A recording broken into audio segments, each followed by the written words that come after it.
Tantor Audio, a division of Recorded Books, presents Mask or Raid by Joanna Campbell Slan. Narrated by Amy Mcfadden.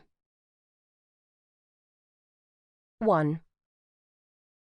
"We found a dead baby in your wall," said Jovan Philippe, my general contractor. "Mrs. Detweiler, you ought to get over here right now." A dead baby what? Baby squirrel, baby rabbit, baby mouse, or even a rat? I kept ringing up a customer's purchase. This was the second time in 2 days that my GC had demanded I drop everything and race over to 325 Park Street, the future home of Time in a Bottle, my craft supply store. "No, lady. I said it's a baby. A real live human baby. Except it's dead. It's shriveled up, and it was inside the wall," he explained. It was August in St. Louis, and the kids were back at school.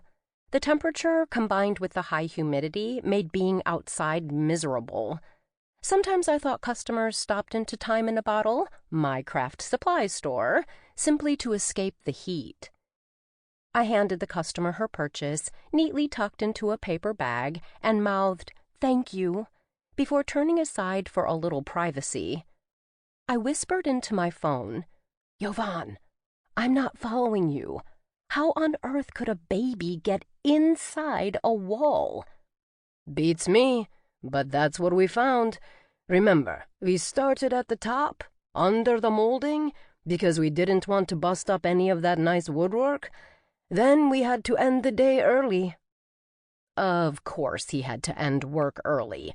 He was already weeks behind schedule, and he kept coming up with one excuse after another not to be on site and working with his full crew. I gritted my teeth rather than say anything. He continued, "This morning, bright and early at 9, we went at it again. We were tearing down the rest of the drywall when one of the guys hollered because he saw a tiny hand. It was attached to an arm, and the arm led to a baby. Only this thing is really, really little, see? About the size of a short cucumber. I took a good look. Reminds me of that mummy in the St. Louis Art Museum. This is just like that, only smaller." By this point, I'd walked into my office in the back of my craft supply store and firmly closed the door. No way did I want any customers eavesdropping on this conversation. I caught a glimpse of myself in the full-length mirror that my friend and co-worker, Clancy Whitehead, had hung behind the office door. Clancy is a fashionista who checks her image several times a day. Me? I know what I'll see. A slightly overweight woman in her late 30s with curly, dirty blonde hair, a cleft chin, and light blue eyes. As for my clothes, I've settled on a work uniform of sorts, black jeans and a top of some kind. Today I wore a gray sweatshirt with a picture of a bee and the words, "Be kind." I used to wear khaki pants, but my youngest son is messy, and I often changed the khaki after he had decorated my garment. Black does a wonderful job of hiding food stains. "Okay, Jovan, let's try this again. You are absolutely, positively sure you didn't find a doll of some sort?" I asked. "I have 3 kids. You'd be amazed at where we discover their toys." Like the Lego warrior found in the oven after we'd preheated it, the kitchen still smelled of melted plastic. "No way. It's a dead baby. I'm sure of it." A dead child? Bile burned my throat. As a precaution, I dragged over the trash can. The same question played an endless loop in my head. What on earth was a baby doing inside a wall? I asked Jovan, "What should we do next?" "I called the cops. Isn't that what you would normally do with a dead body? Come on, you ought to know. Your husband being a detective and all." What did he mean by normally do with a dead body? In what universe was a body inside a wall normal? "Okay, good. You did the right thing. Is there any other work you can do until the police get there?" "I doubt it. My men are all broken up about this, totally traumatized. They might need counseling." Counseling? Images of expenses danced in my head. But, Jovan, the project is already so far behind. Yeah, well, I'm standing here staring at a dead baby. A small thing, and it's disgusting and upsetting, and I expected you to be more concerned for my mental health," Jovan said. Jovan wasn't done bashing me. "A thoughtful boss would give my guys time off, with pay, to help them recover, emotionally. But seeing as how you don't care—" "Do whatever you think is best," I said, eager to get off the phone. "If your crew needs the day off, go ahead. I'll cover their hourly wages. As for the dead body, of course you did right to call the police. Let me know what they tell you." "Me? Talk to the police? They'll want to talk to you. That's why I called. And you'd better get here before they arrive." He hung up on me. The puzzle of the baby in the wall would keep me scratching my head for many months to come. But let's go back to the beginning, shall we? There's a lot more that you need to know. 2. Rumors precede reality. Clancy heard this particular gossip from Greg Duchesne, a friend in the city manager's office. Seems that an out-of-town developer had approached the city of Brentwood with a plan to revitalize the neighborhood. The area in question included my store, Time in a Bottle. Admittedly, our area needed help. Optimistically, you could call it transitional. Realistically, we were going downhill fast. "You sure about this information?" I asked Clancy. We were sitting in the break room, which is what we call the teensy area where I've added a table so we can eat and drink endless cups of coffee and tea. She raised a perfectly arched eyebrow at me. How do I describe my friend Drusilla Clancy Whitehead? More importantly, why is she so important to me and my life? We haven't known each other all that long, but gosh, she's my rock. Clancy is 15 years my senior, and she's gorgeous. She could play Jackie Kennedy in a movie. The resemblance is uncanny. Both women favored bobs for their auburn locks, understated jewelry, toned-down makeup, and classic clothing. My friend is self-assured, smart, and well-educated. But she's not perfect. Clancy has a touch of OCD, and stress sends her need for control into overtime. Clancy doesn't suffer fools, and she doesn't like to be touched. Over the years, she's become less prickly, but when she's hugged, her first reaction is to stiffen up. Then she consciously wills herself to relax. I used to think she was cold. Now I know she uses that chilly exterior to hide an abundance of strong emotion. "Come on," I said to Clancy. "Why would anyone want to build in this area? It's run down. The homeowners haven't kept up their properties. The surrounding businesses are faltering. Basically, this place is a lost cause." I sat back and waited for Clancy to explain. She's good at explaining because she used to be a teacher. "That's exactly why the developer is interested," explained Clancy. Her coffee mug jumped as she tapped the tabletop with a manicured fingernail. The rich scent of hazelnut encircled us. "More importantly, that's why the city is excited. None of the businesses in this neck of the woods contribute much in terms of sales tax. But have you seen that new development east of here? The one with the streets lined with cute shops? There are apartments above the stores. They've attracted brand-name retailers and opened all sorts of places to eat. The goal is to attract people who want the feel of a neighborhood with desirable amenities within walking distance. That's what they plan to do here." Suddenly, Clancy's news made sense. I'd visited that new shopping area after my 16-year-old daughter, Anya, went there with her grandmother, Sheila Lowenstein Holmes. The dynamic duo couldn't stop talking about how cool the experience was. They'd enjoyed strolling through the streets, stopping for lunch, admiring storefronts, and grabbing fancy coffees. Although they'd expected to pop in and pop out of a few boutiques, they'd actually spent the entire day roaming around. As a result, Sheila spent loads of money. If their excursion was the norm, revitalizing this area would mean a sales tax bonanza for Brentwood. It would solve the problem of our slowly declining neighborhood. Then again, it would also mean bringing in a bulldozer and flattening the existing buildings. My store would have to go. "But I don't want to move," I protested. I am protective of time in a bottle. When Dodie Goldfodder sold me her business, I didn't just buy bricks and mortar. I bought a thriving community of crafters. This store is a sacred trust. Changing locations did not sit well with me. Clancy gave me the sort of soul-searching stare that one friend can give another. "Excuse me? You don't want to move? It's not like you'll get a choice in this, Kiki.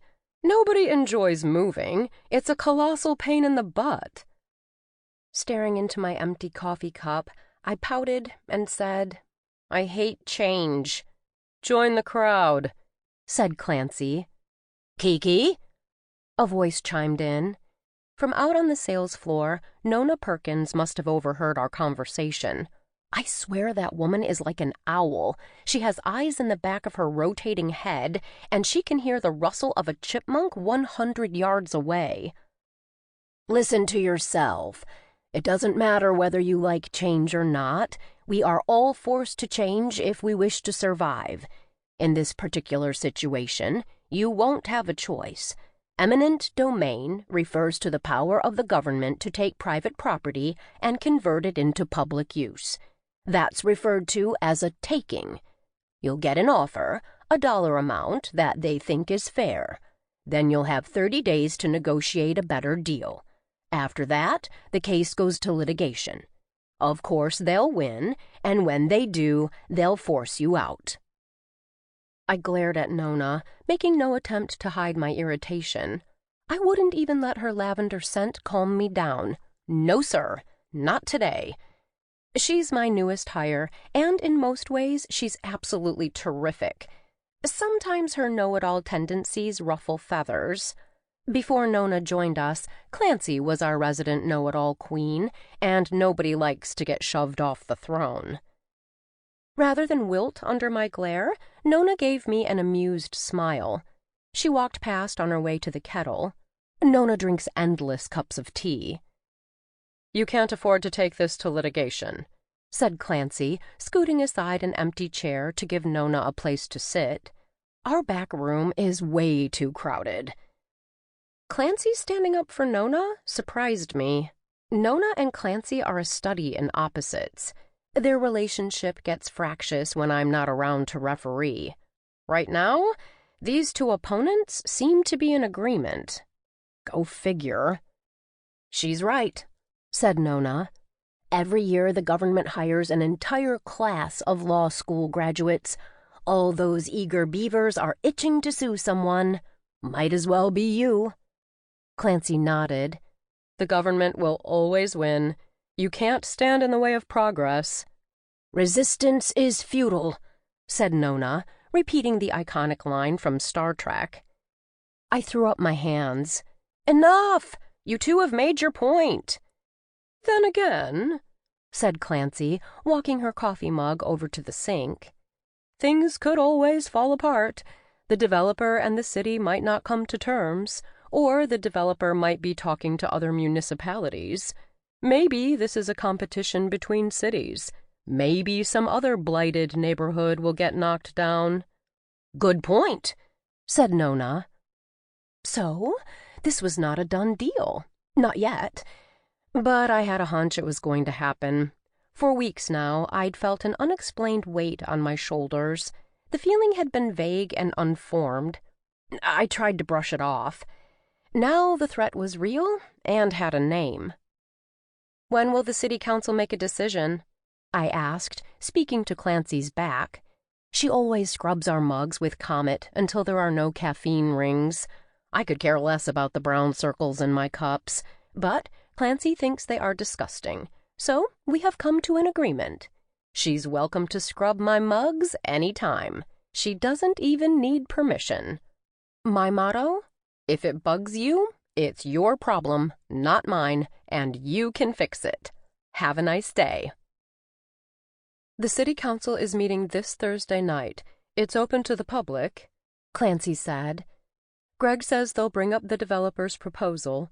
All of the council members have seen it, of course, but at this meeting, they'll formally introduce the plan to the public.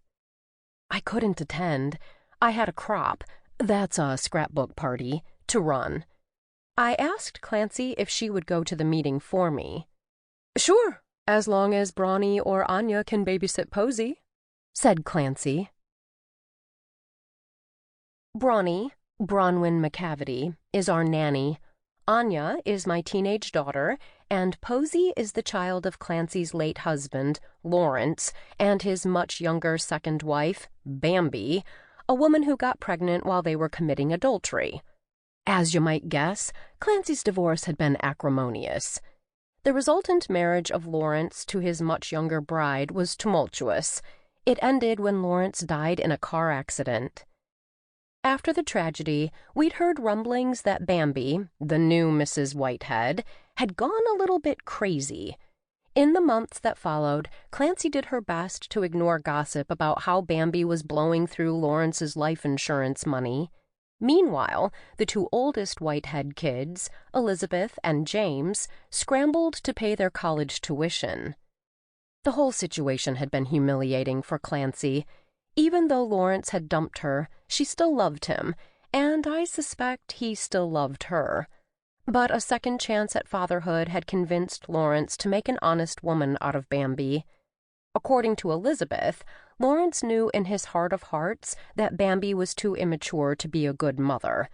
One reason he'd married the girl was to make sure Posey, his youngest child, was properly cared for. After Lawrence died, Elizabeth and James did their best to check up on Posey, thinking they could make a difference in their baby sister's life. That ended when Elizabeth moved to Chicago for an internship, and James found a job at an accounting firm in Kansas City. Perhaps it was a blessing that Elizabeth's stint as a costume maker's intern was due to end soon. Until then, she FaceTimed Bambi regularly to keep tabs on Posey. Be that as it may, you can only do so much poking and prodding by phone. Left to her own devices, Bambi lost her bid for Mother of the Year. Clancy and the older kids tried to keep tabs on Posey, but it was nearly impossible. Which is a long way of saying that we shouldn't have been surprised when Clancy got a persistent call from an unknown number. We'd all figured something horrible would happen. Yet, the tragedy still came out of the blue. No one had heard from Bambi in months. An unknown number kept ringing Clancy. At first, my friend ignored the interruption. It was probably a spam call, an irritation. Clancy and I were sitting in the back room of the store, going over sales figures and engrossed in our work. But her phone buzzed and buzzed and buzzed. Eventually, Clancy gave up and took the call. As soon as she said hello, the voice on the other end aimed a litany of complaints at my friend. "This is too much. You are abusing my daughter. You've got a lot of nerve. I want you to come and get your little girl ASAP, or I'll call the police. Better yet, I'll phone social services." Clancy and I exchanged baffled looks. The threat made no sense. The irate woman continued, "You need to get over here right now, and you better bring your wallet because you owe my daughter a ton of money. How dare you impose on her like this? Do you know how this will impact her grades? She's going to charge you time and a half for the extra hours. We're talking 3 full days of watching Posey." "Posey?" Clancy repeated. The color drained from her face. "Posey Whitehead? Bambi Whitehead's daughter?" A few questions later, the situation became clearer. The caller was the mother of a teenage sitter who'd been hired to watch Posey for one evening and one evening only, but Bambi hadn't come home to relieve the childminder. 3 days is a long time for a teenager to babysit a 6-month-old. The sitter's mother was fed up, and rightly so. She shouted out an address.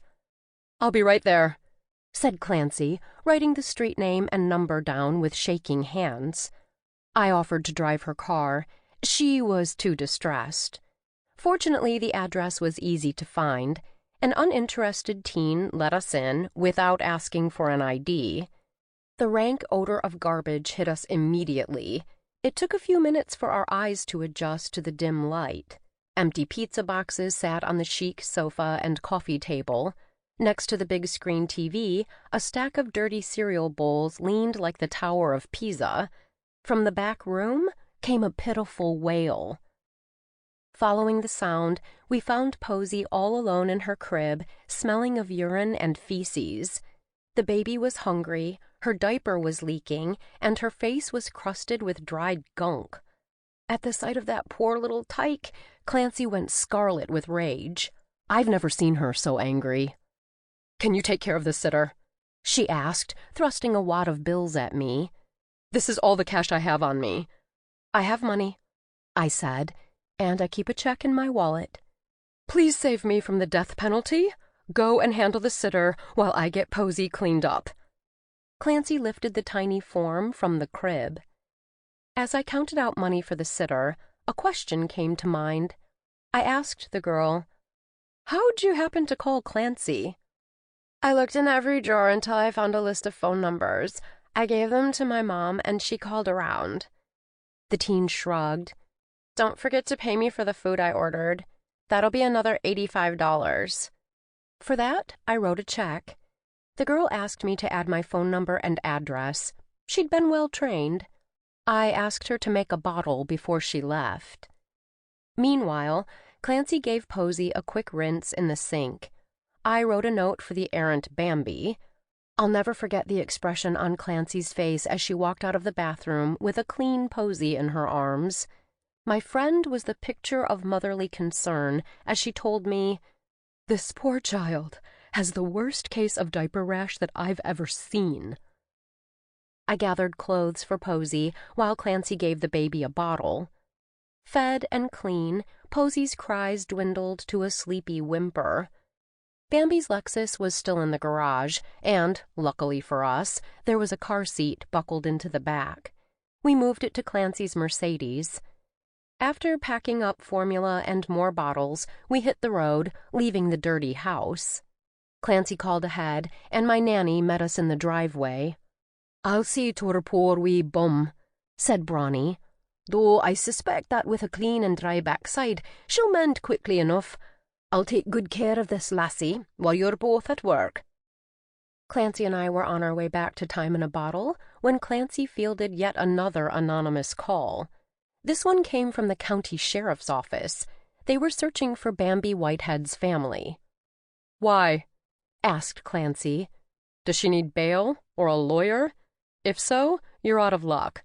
As I understand it, her family washed their hands of her." The sheriff grunted. "She doesn't have next of kin? Besides the baby?" "Not that I know of," said Clancy. "Why?" Bambi had been critically injured in a motorcycle accident. "The docs don't think she'll make it," said the sheriff. Bambi died the next morning. Posy was officially an orphan.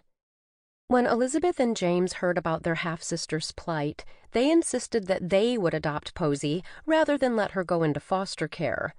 A rumor was launched suggesting that the two college kids had cajoled Clancy into becoming a second-time-around mother. That's not fair, and it's not accurate. I know because I watched my friend fall in love with Posy.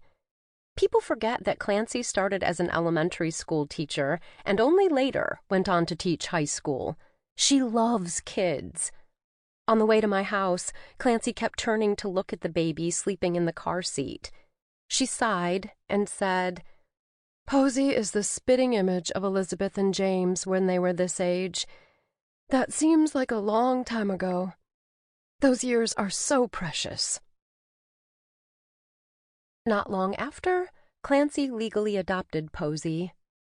I was remembering the day we rescued Posy when Clancy gave me a poke in the bicep. Hello? Kiki, are you home? Did you hear me say that I can go to the city council meeting, but I'll need someone to watch Posy? Yes, of course. Someone at my house can watch Posy. I have that crop, but Anya should be home. Between her and Brawny, they'll keep an eye on Posy until I can take over. I owe you, Clancy. I appreciate you doing this for me. Maybe it's best that I won't be there at the city council meeting. I doubt I could keep my mouth shut. I resent being forced to move. Clancy put a conciliatory hand on my shoulder. A hint of her Chanel No. 5 drifted over to me. Who knows? This grand project might not even happen. Let's wait and see how this shakes out. Oh, and I might not get home until late. My friend, Greg, the one who works for the city, he's hinted we should go out for drinks. Maybe he'll want to do that after the meeting. Not to worry. You can leave Posy with us all night if you want. Ha! I should be so lucky. When I got home that night, Brawny met me in the kitchen. Posy is asleep on the sofa in the family room. I put down my handbag and satchel. Our crops are major moneymakers for time in a bottle. They are also extremely tiring, as I need to make sure that all 20 of my guests have a great time and learn new techniques. Since I'd been there to open the store, my workday had surpassed 12 hours. Did you watch Posy? I asked Brawny. Or did Anya? Clancy would want to give Anya a little money for her efforts, but I wanted to make the payment instead. Clancy was, after all, doing me a favor by going to the meeting. I could not get near the young lass. Anya was thrilled to have a little sister for one evening, said the nanny. That figures. I sank into a kitchen chair and reached for the hot cup of tea that Brawny pushed my way. Yes, Brawny spoils me. I am one lucky girl, and I've come to rely on cups of tea as a sort of emotional crutch. I'm glad Anya had fun with Posy. It's not surprising, is it? Anya's 2 brothers arrived in quick succession. She loves the boys, but she longs to express her girly nature. Did she tie bows in Posy's hair? Dress Posy up? For a couple of hours, at least. The wee lassie dinna complain, said Brawny. I expected Posy to put up a fuss, but the puppet took it in stride. I could see her getting knackered, so I set her on the sofa and read her a book. She toppled over and hasna made a peep. Getting gussied up can be exhausting, I said. I'll take your word for it. Brawny checked her watch. Clancy texted. She should be home any minute now. I made a cold plate for you to share. I thanked Brawny profusely and bid her good night. By the time I'd removed plastic wrap from the charcuterie platter and poured 2 glasses of wine, Clancy was slipping in through the back door. Where is she? Clancy mouthed, guessing that Posy might be asleep. Taking her purse and parking it on a kitchen chair, I motioned my friend to the family room. There, Clancy sat at one end of my couch, close enough to put a soft hand on the sleeping Posy. That brief touch reassured my friend that her baby was all right. There's something trusting and lovely about a sleeping child who is under your care. They are wholly dependent on you in the way ordained by nature. You feel both powerful and vulnerable in the child's presence. After putting 2 glasses of wine on the coffee table, I took the armchair at a diagonal to Clancy. We raised glasses, toasted each other, and sipped the California Reds blend. Slowly, we ate cheese, meats, and crackers off of the platter. Because Posy is a sound sleeper, Clancy and I could talk softly, without waking the little girl. Your date was a no-go? I asked, pairing a slice of Gouda with a piece of salami. Clancy nodded. As she relaxed, her face turned soft. Our family room is space designed for coziness. The centerpiece is a sectional in an oatmeal-colored woven fabric that's indestructible. The couch sits on an area rug in multiple autumnal shades. The huge brick fireplace supports an oak mantel and is flanked by matching built-in bookcases with doors that cover the bottom third. Inside the cubby holes, we keep board games and CDs. A trio of stuffed armchairs in rust, oatmeal, and gold provide comfy spots perfect for curling up and... Sample complete. Ready to continue?